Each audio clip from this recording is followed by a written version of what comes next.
ማር ልጄ ወገን ዘመድ የለኝ ሀብት የለኝም ከእጄ። ተከታታዮቻችን እንደምንሰነበታችሁ። ይህ ከዋሸራ አካዳሚ የሚተላለፍ የ11ኛ ክፍል የስነ ህይወት ትምህርት ፕሮግራም ስርጭት ነው። ባለፈው ፕሮግራማችን ዩኒት 5 ሂውመን ቦዲ ሲስተምን አስመልክቶ ሌሰን 6 አይተናል።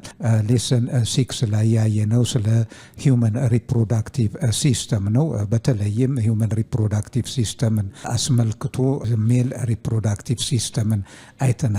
ሜል ሪፕሮዳክቲቭ ሲስተም በኤክስተርናል እና በኢንተርናል ስትራክቸሮች እንዳሉት እነኚህ ኤክስተርናል እና ኢንተርናል ስትራክቸሮች ደግሞ የየራሳቸው ተግባራት እንዳላቸው እነኚህን በዝርዝር ነው ያየነው። በዛሬው ሌሰናችን የምናየው የዚሁኑ ፓርት 2 the female reproductive system ይሆናል። እንግዲህ እዚህ ፊሜል ሪፕሮዳክቲቭ ሲስተም ጋር በምንመጣበት ጊዜ the female reproductive system includes the ovaries, the fallopian tube, the uterus, the vagina, the accessory glands and the external ጄኒታል ኦርጋንስ። እንግዲህ የሴቶች የመራቢያ አካል ወይንም ሪፕሮዳክቲቭ አካል የሚያካትታቸው እነኚህን ነው። እንግዲህ ኦቫሪ እንዲህ በአማርኛ ስያሜያቸው ምን እንደሆነም ያስቸግራል። ፌሎፒያን ቲዩብ አለ። ይሄ የማህፀን የግራና የቀኝ ቱቦ ነው። ዩትረስ የምንለው ዋና ወደ ታች የተዘረጋው የማህፀን ክፍል ነው። ቫጂና አክሰሰሪ ግላንድስ እነኚህ ኤክስተርናል ጄኒታል ኦርጋንስን ያካተተ ነው ማለት። እንግዲህ አሁን ያያችሁት እዚህ ጋር ስዕላዊ እንትኑ በምናይበት ጊዜ እዚህ ጋር መጽሐፋችሁ ላይ ያለ ነው። ፊሜል ሪፕሮዳክቲቭ ሲስተም ፊሜል ሪፕሮዳክቲቭ ሲስተም የሚያሳይ ነው። እንግዲህ ኦርጋን ሲስተም መባል አለበት። ሲስተም ኦርጋንስ የሚለው ነው። እንግዲህ እዚህ ጋር ዩሪተር አለ። ይሄ ዩሪተር የሽንት ከኩላሊታችን የተጣራን ሽንት ወደ ሽንት ፊኛ የሚያስተላልፍ ቱቦ ነው ዩሪተር። እዚህ ጋር ደግሞ ፌሎፒያን ቲዩብ አለ። ይሄ ፌሎፒያን ቲዩብ የምንለው ደግሞ የማህፀን ግርግዳ ላይ ከግራና ከቀኝ የተዘረጉ ቲዩቦች ናቸው። እዚህ ጋር የምታዩት ኦቫሪ እንቁላል የሚያመርተው ክፍል ነው። ይህን በዝርዝር ወደኋላ የምናየው ይሆናል። እዚህ ጋር ዩትረስ ይሄ ዋነኛውን ማህፀን ነው የሚያሳየው ማለት ነው። ዩትረስ ስንል እዚህ ጋር ሰርቪክስ አለ። የዩትረሱ ጫፍ መግቢያ ላይ ያለው ፓርት ነው ሰርቪክስ የምንለው። ዩሪናሪ ብላደር የሽንት ፊኛ ነው። እዚህ ጋር የምታዩት ደግሞ ቫጂና የምንለው ነው። ይሄ ፑቢክ ሄር ቦን ያሳያል። ከፊት በኩል ያለ ነው። እዚህ ጋር እንግዲህ እዚህ ደግሞ የምታዩት እቺ የምታሳየው ክሊተሪስ፣ እዚህ ጋር ደግሞ ዩሪትራ፣ በዚህ ጋር ስታዩ የዩሪትራ የሽንት ቧንቧ ማለት ነው። ላቢየም ማኖራ፣ ይሄ ላቢየም ማኖራ እዚህ ጋር ታያላችሁ። ውስጥ ደግሞ ከላቢየም ማይኖራ ከውስጥ ያለ ክፍል ነው፣ የውስጠኛው ክፍል ሲሆን ላቢያ ማጆራ ደግሞ በውጪ በኩል ያለው ክፍል ነው ማለት ነው። እንግዲህ እነኚህን ነው የሚያሳየው ስዕላዊ መግለጫውን በስዕሉ የሚያሳየው እነኚህን ነው። እዚህ ጋር የምታዩት ሬክተም ነው፣ የሰገራ መተላለፊያ ቱቦ ነው። እዚህ ጋር አነስ ነው። ይሄ እንግዲህ ይሄንን ይመስላል ማለት ነው። ይሄ ስዕሎቹ ልብ አድርጉ። ይሄኛው በስተውጭ በኩል ያለው ላቢያ ማጆራ ትልቁ ከንፈር፣ ላቢያ ማኖራ ደግሞ ትንሿ የውስጠኛዋ ከንፈር ማለት ናት፣ የሴት ብልት ከንፈር። እነኚህን ያካተተ ነው ማለት ነው። እንግዲህ አሁን በስዕሉ ላይ ያየናቸውን በዝርዝር እናያለን። ፈንክሽን ኦፍ ዘ ፊሜል ሪፕሮዳክቲቭ ሲስተም ኢንክሉድስ እንግዲህ የሴት የሪፕሮዳክቲቭ ሲስተም የሚያከናውናቸው ክንውኖች የሚከተሉትን ያካትታል ማለት ነው። ፕሮዲውሲንግ ፊሜል ጋሜት፣ ሴክሬቲንግ ሴክስ ሆርሞን፣ ፕሮቫይዲንግ ሳይት ፎር ፈርቲላይዜሽን፣ ጋስቴቲንግ ፊተስ ኢፍ ፈርቲላይዜሽን ኦከርስ ኤንድ ጊቪንግ በርዝ ቱ ቤቢ። እንግዲህ የሴት የመራቢያ አካል ተግባራት ምንድን ናቸው? አንደኛው የሴት ጋሜቶችን የሴት ፍሬዎችን እንቁላሎችን ማፍራት ነው። ሁለተኛው ሆርሞን ማመንጨት ነው። የተለያዩ ሆርሞኖች አሉ። በተለይ እንደ ኢስትሮጂን ያለ አንዲት ሴት ልጅ አቅመ ሔዋን በምትደርስበት ጊዜ ይሄ ኦቫሪ ወይንም ሪፕሮዳክቲቭ ኦርጋኑ ኢስትሮጂን ሲያመነጭ የሴት ባህሪያትን ጡት ማጎጥጎጥ፣ የድምፅ መቅጠን፣ የዳሌ መስፋት የመሳሰሉት ነገሮች እንዲከሰቱ የሚያደርግ ሆርሞንንም ያመነጫል ማለት ነው ከእንቁላሉ በተጨማሪ። ከዛም በተጨማሪ ፈርቲላይዜሽን የወንዱ የዘር ፍሬ እና የሴቷ እንቁላል ፈርቲላይዝ የሚያደርግበት ቦታ ይይዟል ማለት ነው። ከዛም በተጨማሪ እንዲህ ከፈርቲላይዜሽን በኋላ እርግዝና ወቅት አለ። እርግዝና ወቅት እስኪያበቃ ድረስ ጽንሱ የሚያድግበትን ሁኔታ የሚይዝና አቅፎ ይዞ የሚያሳድግ ፓርት ነው ማለት ነው። እንግዲህ የእርግዝና ወቅት ደግሞ ካለቀ በኋላ የምጥ ሌበር ታይም ወይም ፓራትሩዥን የምንለው ሁኔታ አለ። ከዛ በኋላ መውለድ ይከሰታል ማለት ነው። እነኚህን ያከናውናል ወይንም እነኚህን ተግባራት ያካተተ ነው ማለት ነው የሴት ልጅ የመራቢያ አካል። The external reproductive organ includes እንግዲህ የሴት የሪፕሮዳክቲቭ ኦርጋን ኤክስተርናል መጽሐፋችሁ ላይ እዚህ ጋር ኢንተርናል ነው የሚለው ኤክስተርናል በሉት ወይም ከመምህራኖቻችሁ ጋር እዩት። The external reproductive organ includes labia majora ቅድም በስዕሉ ላይ ያየነው ነው። The labia majora or large lips enclose and protect the other external reproductive organs, contains sweat and oil secreting glands, and hair growth occurs on the skin of labia majora during puberty. ይህ ምንድን ነው እንግዲህ የላቢያ ማጆራ ወይም ትልቁ ከንፈር የሴት ብልት ከንፈር የምንለው ተግባራት የሌሎቹን የሴት ብልት አካላቶችን ሸፍኖ ፕሮቴክት የሚያደርግ ነው። እነኛን ሽፋን ይሰጣል ማለት ነው። ሌላ የላብ ግላንዶች እና የኦይል የሚያመነጩ ቅባት የሚያመነጩ ግላንዶች አሉት። እነኚህም ያመነጫል ማለት ነው። ከዛም በተጨማሪ አንዲት ልጅ ፑበርቲ ስቴጅ ላይ በምትደርስበት ጊዜ ለአቅመ ሔዋን በምትደርስበት ጊዜ ፑቢክ ሄር የምንለውን ሴት ጸጉር ብልት ዙሪያ ጸጉር የሚበቅልበትን ቆዳ የያዘ ክፍል ነው ማለት ነው። ወይንም በቆዳው ላይ ይበቅላል ማለት ነው። ሌላኛው ላቢያ ማኖራ ነው።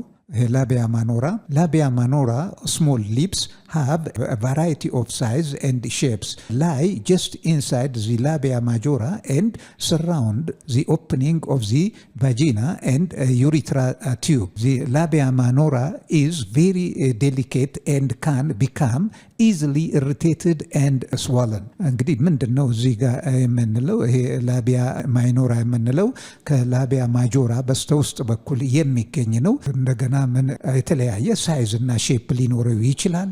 ከዛም በተጨማሪ የሚገኘው ከላቢያ ማጆራ ቀጥሎ ሲሆን ይሄም የቫጂናውን ቀዳዳ ሸፍኖ የሚገኝ የዩሪትራን ቲዩብም ሸፍኖ የሚገኝ ክፍል ነው ማለት ነው። ይሄ ላቢያ ማይኖራ የምንለው ይሄ ፓርት ደግሞ በጣም ሴንሲቲቭ ነው። እንግዲህ ሪቴት ያደርጋል ለተለያዩ ባዕድ ነገሮች ማለት ነው። ሪቴት የሚያደርግና የሚቆጣ የሚያበጥ ነው። በቀላሉ ነው ያን አይነት ባህሪ ያለው ነው ማለት ነው። ሌላው ባርቶሊንስ ግላንድ ነው። እንግዲህ ባርቶሊንስ ግላንድስ are located next to the vaginal opening on each side and produce fluid mucus secretion. እንግዲህ የተለያዩ ፈሳሾች የወንድም የሴትም ብልቶች የሚያመነጯቸው አሉ። እነኚህን ፈሳሾች የሚያመነጩት ደግሞ የተለያዩ ግላንዶች ናቸው። እዚህ ጋር ይሄ ቦርቶሊያን ግላንድ የምንለውም ይሄንን ሚውከስ ፍሉይድ ያመነጫል። ይሄ ፈሳሽ ደግሞ የራሱ የሆነ ተግባር አለው። ኤጉ ሴል የስፐርሙ ሴል ግንኙነት በሚፈጠርበት ጊዜ እና በመሳሰሉት ሁኔታ ላይ። ሌላው ክሊተሪስ ነው። ይሄ ኢንተር ፓርት ኤክስተርናል ፓርት ኦፍ ዚ ፊሜል ሪፕሮዳክቲቭ ሲስተም ነው። ክሊተሪስ ኢዝ small sensitive protrusion that is comparable to the penis, covered by a fold of skin called the corpus, very sensitive to stimulation and can become erect. እንግዲህ ይሄ ደግሞ ክሊተሪስ የምንላቸው ትንሽ በጣም ሴንሲቲቭ የሆኑ ወጣ ብለው የሚገኙ ከወንድ ብልት ጋራ ተመሳሳይ ባህሪ ያላቸው ናቸው። covered by folded of skin በተጣጣፉ ቆዳ የተሸፈነ ነው። የቆዳው ስም ደግሞ እዚህ ጋር ፒውስ የሚል ስም ተሰጥቶታል። እና ሴንሲቲቭ ነው። ሴንሲቲቭ ስለሆነ በዚህ በንክኪ ጊዜ በዚህ በስጋ ለወሲብ ፍላጎት በሚነሳሳበት ጊዜ ልክ እንደ ወንዱ ብልት የመቆም ባህሪ ያለው ነው ማለት ነው ይሄ ክሊተሪ።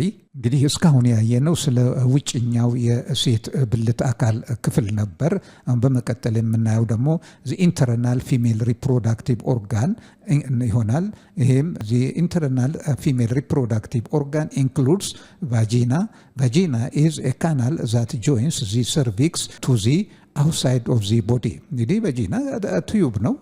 ቲዩብ ደግሞ ሰርቪክሱን ከውጭ ቧንቧ ጋራ የሚያገናኝ ክፍል ነው ማለት ነው። ይሄም ደግሞ በአንዳንድ ጊዜ በርዝ ካናል ተብሎ ይጠራል፣ ይሄ ቫጂና የምንለው ማለት ነው። ሌላ ዩትረስ ወይንም ውምብ፣ ዩትረስ ወይንም ውምብ ዋና ማህፀን ማለት ነው። ዩትረስ is hollow pear shaped organ that is the home to a developing fetus, is divided into two parts, that the cervix and the main body of the uterus called corpus። እንግዲህ ይሄ ዋናው የማህፀን ክፍል ነው። ይሄ ዋናው የማህፀን ክፍል ነው ዩትረስ የምንለው። እዚህ የማህፀን ክፍል ውስጥ ነው ጽንስም ከተጸነሰ መዳበርና ማደግ የሚችለው። ይሄ ፓርት ደግሞ በሁለት ይከፈላል። ይሄ ሰርቪክስ የሚባለው የጫፉ ላይ ያለው ፓርት እና ዋነኛው ውስጠኛው አካል ካርፐስ የሚባለውን ይይዛል ማለት ነው። The carpus can easily expand to hold a developing baby. Canal through cervix allow the sperm to enter and menstrual blood to exit። እንግዲህ ይሄ የኮርፐስ የተባለው ቲሹ በቀላሉ መለጠጥ የሚችልና ጽንስን የመያዝ ጽንሱ እያደገ ሲሄድ እየተለጠጠ የመያዝ ባህሪ ያለው ነው። ከዛም በተጨማሪ በሰርቪክስ ስፐርም እንዲተላለፍ ያደርጋል። ከዚህ ሰርቪክስ ቀዳዳ በኩል ስፐርም ወደ ውስጥ ይገባል። እንደዚህም በወርሃዊ የደም ዑደት ጊዜ ወይ ሞንስትራል ሳይክል ጊዜ ደም ወደ ውጪ እንዲወጣ ያስችላል ማለት ነው ይሄ የሰርቪክሱ ክፍተት። ሌላው ኦቫሪ ነው። The ovaries are small oval-shaped glands that are located on either side of the uterus, responsible for the formation of egg and hormones። እንግዲህ ኦቫሪዎች እንቁላል ሼፕ ያላቸው በማህፀን በግራና በቀኝ በኩል የሚገኙ ናቸው። እነኚህ ደግሞ ዋናው ተግባራቸው ሆርሞንና ስፐርም ሴሎችን አዘጋጅቶ ማመንጨት ነው ማለት ነው። ሌላው የኢንተርናል ፊሜል ሪፕሮዳክቲቭ ኦርጋን ፓርት የሆነ ደግሞ ፌሎፒያን ቲዩብ ነው። ፌሎፒያን ቲዩብስ አር ናሮ ቲዩብስ አታይድ ቱ ዚ አፐር ፓርት ኦፍ ዚ ዩትረስ ፓዝዌይ ፎር ኦቫ ቱ ትራቨል ፍሮም ዚ ኦቫሪ ቱ ዩትረስ ሳይት ኦፍ ፈርቲላይዜሽን ናቸው ማለት ነው። እንግዲህ ፌሎፒያን ቲዩብ የምንለው ከዋነኛው የማህፀን በላይ በኩል በግራና በቀኝ ባላ ሆነው የሚገኙ ፓርቶች ናቸው እነኚህ ፌሎፒያን ቲዩብ። እነኚህም ለእንቁላል ከግራም ከቀኝም በሚመነጭበት ጊዜ ከኦቫሪ ወደ ታች ወደ ዩትረስ ተንሸራቶ እንዲወርድ ያስችሉታል ማለት ነው። እንግዲህ ከዛም በተጨማሪ ፌሎፒያን ቲዩብ የወንድ ዘርና የሴት ዘር የሚገናኝበት ቦታ ነው ማለት ነው። ፈርቲላይዜሽን የሚካሄድበት ቦታ ነው ማለት ነው ፌሎፒያን ቲዩብ። ልብ አድርጉ።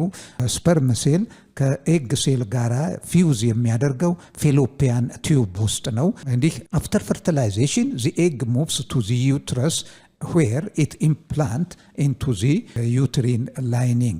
እንግዲህ ፈርቲላይዜሽኑ ፌሎፒያን ቲዩብ ነው የተካሄደው ብንልም እዛው ፈርቲላይዜሽን የተካሄደበት ቦታ ላይ አይደለም። ጽንሱ አድጎ የሚዳብረው ከዛ በመንሸራተት ዩትረስ ዎል ላይ ራሱን አጣብቆ ዋነኛው ዩትረስ ቱቦ ውስጥ አድጎ ይዳብራል ማለት ነው። ይሄ ከኢምፕላንቴሽን የምንለው ከፌሎፒያን ቲዩብ ተንሸራቶ ዩትረስ ዎል ላይ ሲጣበቅ ነው ያን ኢምፕላንቴሽን የሚባለው። እንግዲህ እዚህ ጋር የምታዩት እስካሁን በዝርዝር ያየናቸውን ነገሮች ሰመሪ ነው። ቴብል 5 መጽሐፋችሁ ላይ አለ።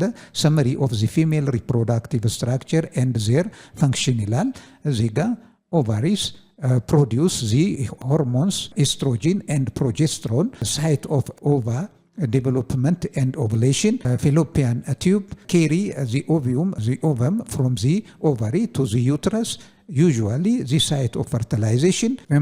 Fimbria sweep to ovum into the oviduct following ovulation. እዛ ደግሞ ዩትረስ ወይም womb pear-shaped organ in which the embryo and the fetus develop involved in menstruation. Cervix separates the vagina from the uterus, holds the fetus in plant during pregnancy, dilates during birth to allow the fetus to leave the uterus, extend from the cervix to the external environment. The vagina extends from the cervix to the external environment, provide passageway for the sperm and the menstrual flow, functions as the birth canal.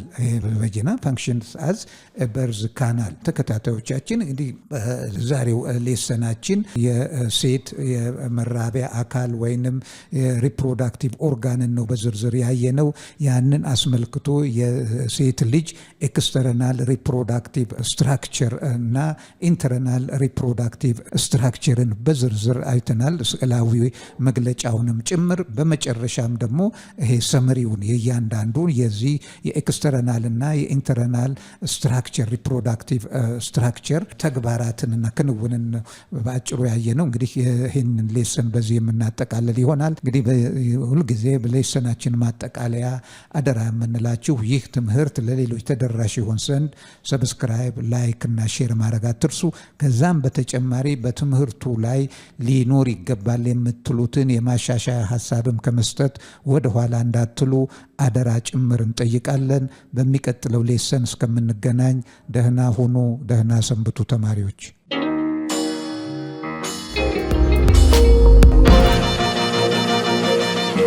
ፀሐይ ነው ላስተማረ ሰው ግን ቀኑ